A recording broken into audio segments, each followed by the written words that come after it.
It's time for workout number 2. This is the workout that I do on Mondays and Thursdays. So we start with pull-ups and then we're moving into shoulder / handstandy kind of exercises. Warming up on some rows on some gymnastics rings, and then also doing a bit of a warm-up with some close grip pull-ups, paying attention to a couple of things here. The point of the elbow facing forward, or towards the camera in this case, and also trying to get my shoulders open more at the bottom. I've always been kind of stiff and tight in the shoulders, especially at the bottom of my pull-ups. So I'm really trying to make sure I maximize the range of motion at the bottom. Little shifting around, just kind of transitions weight onto one side versus the other. Now we got the 2 major work sets doing these twisting commando pull-ups, which I really like. It gets a great activation in the lats, the back of the shoulder, and the biceps. Trying to bring myself up, trying to get the chest up into my hands. In this case, my right arm is the primary working arm. The left arm is the assistance arm, so it's not working quite as hard.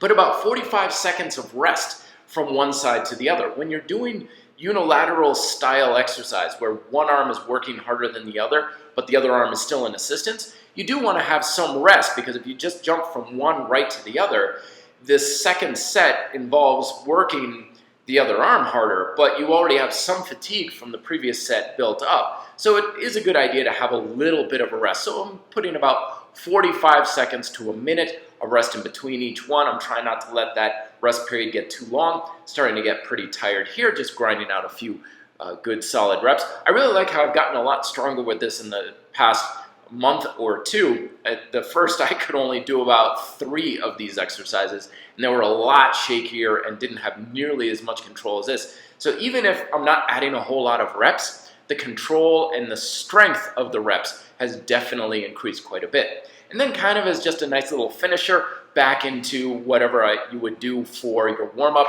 So in this case, I've got my close grip pull-ups, really getting the big range of motion, focusing on a lot on the biceps. Really a killer exercise for the biceps. I mean, I don't even do curls anymore. This is all I do, and I find this is plenty for the upper arm. Now, I've regressed my handstand style push-up techniques quite a bit in order to try and get a little bit more stability in my upper back. I've noticed that I don't have nearly as much in the traps and the shoulders as far as strength as I like. So what I do is I just string this bar across my gymnastics rings, which I mentioned how you can do all sorts of great exercises on the gymnastics rings with a bar in another video. I'll post a link at the end of this video here. But this regresses the technique so I can progress it in other ways. So I'm using a bigger range of motion, my head's getting all the way down, trying to keep my arms a little bit in closer together, get a little more vertical, and it also affords me the ability to really try and work again on that opening of the shoulders. You can see here I'm starting to get really tired. My elbows are winging out way to the side. It's getting quite sloppy here, but that's okay. It's going to get a little sloppy as you get tired. The key is to resist it over time. But again, I'm getting a lot stronger with this, just like I did with the commando pull-ups over the past couple of months. And then I'm just going to finish off with some isometric handstands here, focusing still, again, open those shoulders up, keeping my body a little bit straighter, really good for the mobility. So there you go. There's my handstandy style pull-up workouts. Let me know if you have questions down below, and check out the bar ring video to the left. Be fit, live free.